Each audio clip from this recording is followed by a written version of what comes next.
Hi， 大家好，今日咧我哋嚟到深圳灣嘅萬象城2期咁啦。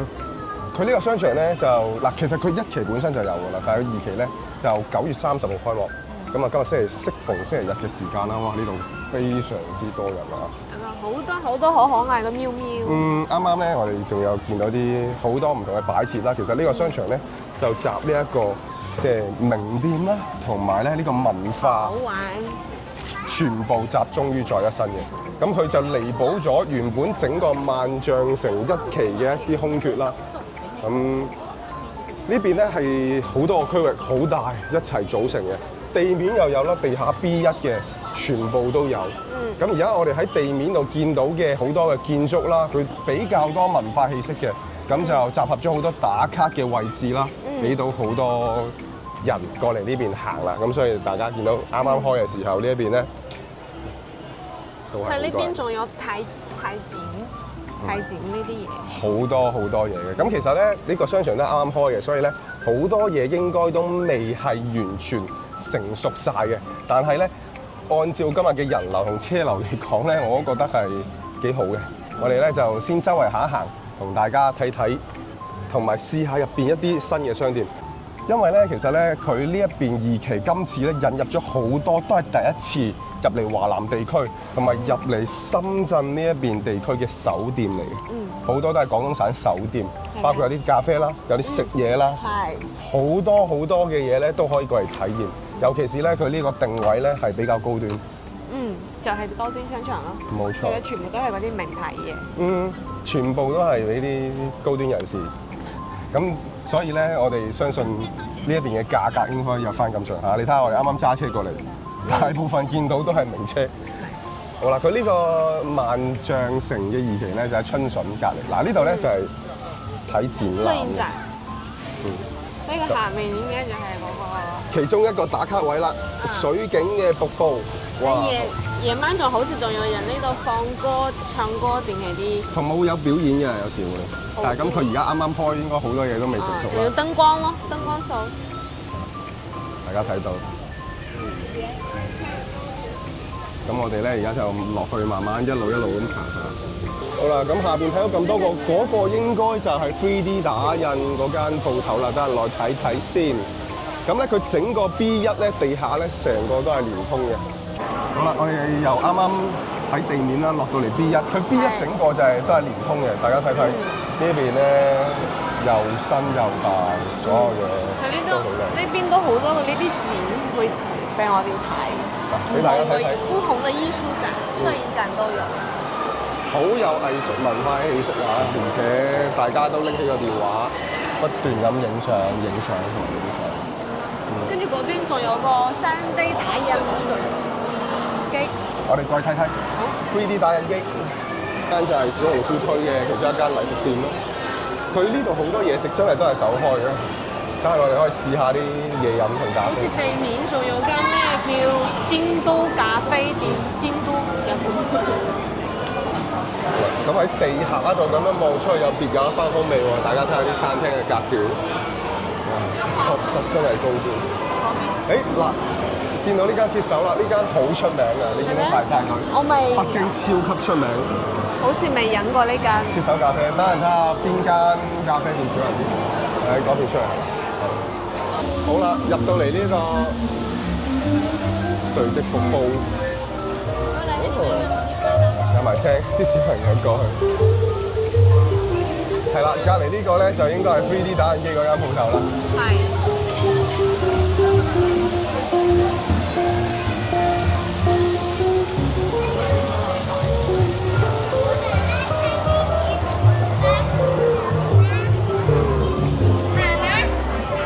大家睇下 3D 打印鋪頭。全部都喺度整緊。好似佢裡面啲嘢咧，亦都係仲全部打印出嚟。呢啲竹子迷嘅市集。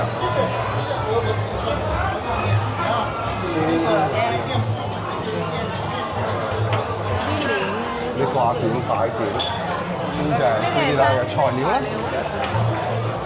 多人到。呢啲哇，一嗰對鞋，睇得未？係啊，鞋都係打印出嚟嘅。哇！呢樣嘢係點咁機點解咁似啱啱嗰部機嘅？高級啲呢台機。哦，人哋話佢呢個沙盤咧，網上話咗呢個沙盤咧，全部都係新啲打印出嚟嘅嘅，哇成個沙盤。成個都係打印出嚟嘅，係。真係好高級。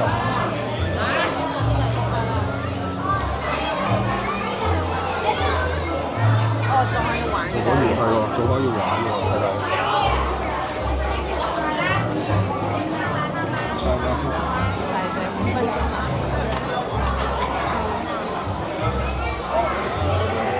全部都係3D 打印嘅，我覺得。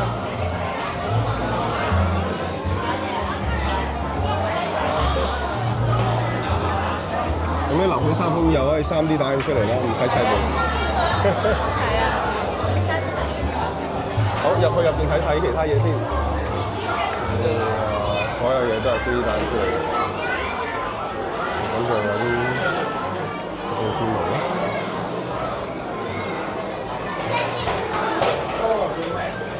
悟空，你想畫悟空嗎？嗯，冇錯。啊，淨係賣物，淨係賣帽，淨係賣 accessory。咁我哋而家咧就喺佢地下嘅 B1嘅負一層。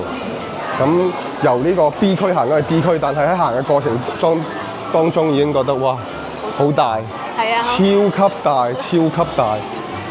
而且真係啲鋪頭都好多好多，果然係即係好似變咗地下街咁樣啊，好神奇啊！好啦，大家睇到我身後咧就係呢個後海站嘅 K2出口喺後邊，咁啊直接喺地鐵站度就已經通咗入嚟呢個萬象城嘅2期㗎啦，深圳灣萬象城。咁入到嚟啦，喺個出口度，大家就會見到第一個打卡位。就係你見到呢啲藍色嘅光柱，科技感十足。對面有間泡泡瑪特。好多好多大家耳熟能詳識嘅鋪頭喺度，都一定會聽到嘅。呢度有就有，香港已經冇咗個位面嘅 Victoria's Secret 啦、Abercrombie 啦，呢啲咧，或者係 Muji 啊呢啲。好多即係大家都識嘅品牌喺度一定見到㗎啦。咁我哋繼續去探索呢個商場。好啦，大家睇到呢一間咧，隔離天呢一間係日本嘅天婦羅嘅一間專門店嚟嘅。你見到啲人排晒隊，又係好出名，好多人食嘅。1人前嘅料理，好適合嗌人過嚟食。隔離仲有一個超級市場咧。睇個細都好似香港啲 City Super 咁樣。好啦，到我老婆中意嘅嘢啦，但都仲係要排隊。哇！好聲嘅。哇！呢個新嘅商場真係超級多人。究竟呢個新屎坑可以維持幾耐咧？我哋大家拭目以待。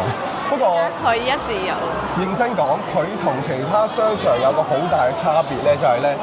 佢唔係好千篇一律啲嘢，比較特別有文化氣息，然之後啲店咧係比較多，而且行嘅地方比較闊。佢有好多潮玩店啊，仲可以睇展啊，睇咩嘢都有。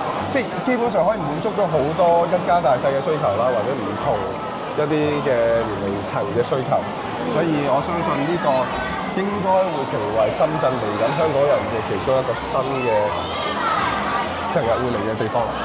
果然係甜品同公仔先會俘虜到好多女士嘅心同埋呢個野人。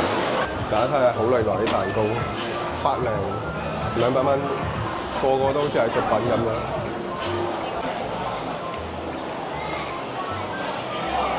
哇！大家睇下 B 1層嘅呢一邊，呢邊就係佢嘅水牌啦。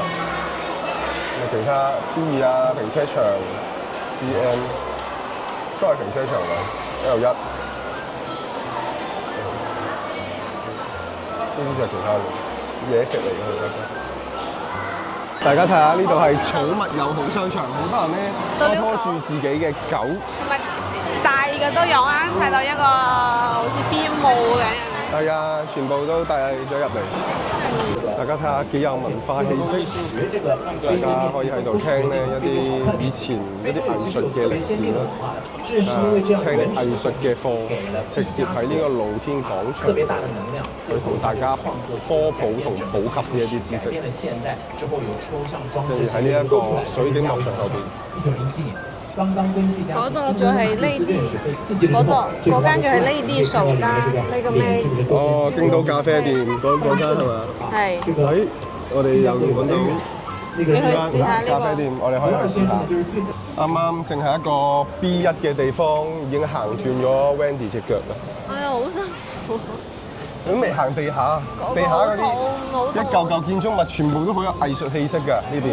所以大家香港嘅朋友過呢嚟邊真係好多養寵人喺呢邊遛狗。你睇，你前面有幾個幾隻都係狗去飲咖啡喎，好可愛。寵物友好商場啊！哇，都好多人啊，都好多人排隊。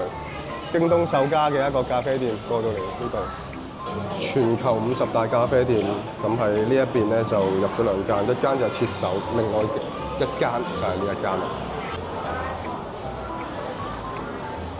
好啦，呢間京東嘅咖啡店咧，其實香港都有嘅，咁但係深圳咧係首家嚟。咁我飲下呢一個柚子嘅玉蘭花冷萃嘅咖啡，試試先。確實係幾特別啊！唔怪得咁多人過嚟飲，係幾好飲啊，係咪？係，我覺得可以，唔錯。唔飲咖啡嘅 Wendy 都覺得可以。佢呢個係手沖定係？冷萃嚟㗎。哦，冷萃。大家睇下佢地面咧係有另外一番風味㗎，有跳起嘅貓貓啦，同埋另外仲有啲唔同嘅店鋪喺晒1樓度。另外呢度都有隻黃色嘅貓貓。啱晒我哋中意貓貓嘅人。好啦，咁我哋而家就由地面咧行翻過去我哋架車嘅地方，準備攞車。好啦，今日咧我哋嚟呢個深圳灣嘅萬象城2期。Wendy， 你有咩感覺啊？行得好辛苦啊，好似返咗香港一樣。咁咪啱咯，咁咪啱晒啲香港嘅朋友過嚟呢度行。咁整體係真係好大，同埋係啊，真係好大，佢有 A、B、C、D 4個區。 A 就係本身就係1期啦，咁啊 B、C、D 咧就係2期。哦，係啦，跟住大家睇睇夜晚嘅時候，哇！應該夜晚佢哋過嚟呢邊仲靚啊，可能，但係冇辦法啦，我哋準備要回程啦。好多商店咧，其實都仲未完全開晒嘅，打卡位係非常之多。一嚿一嚿嘅一個設計啦。B1就完全連通，然之後咧其他地下啦、2樓啦、3樓啦，咁完全都係唔同嘅。咁隔離都係全部都係一啲大型嘅地標啦。隔離就係嗰個咩商場咩人民公園啊？係啊係啊。人民公園係。好啦，今日亦都係好多人過嚟啊！見到交通水泄不通。跟住上邊有啲咧天橋都會連接住各個地區嘅。前邊咧，我哋淨係走咗地下1層，都已經咁大啦。而家上邊仲有好多店鋪真係都未開啊！所以咧，如果大家真係想去行呢個深圳灣萬象城2期咧，要等佢完全睇咧，就一定要等啲店鋪開晒先好過去行。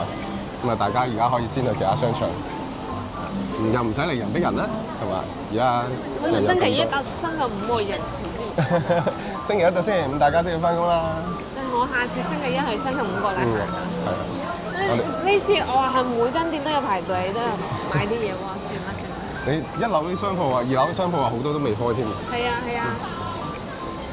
好啦，咁啊，我哋今日咧呢個深圳灣萬象城2期嘅體驗之旅就去到呢度啦。咁我哋下條片再同大家見啦。拜拜。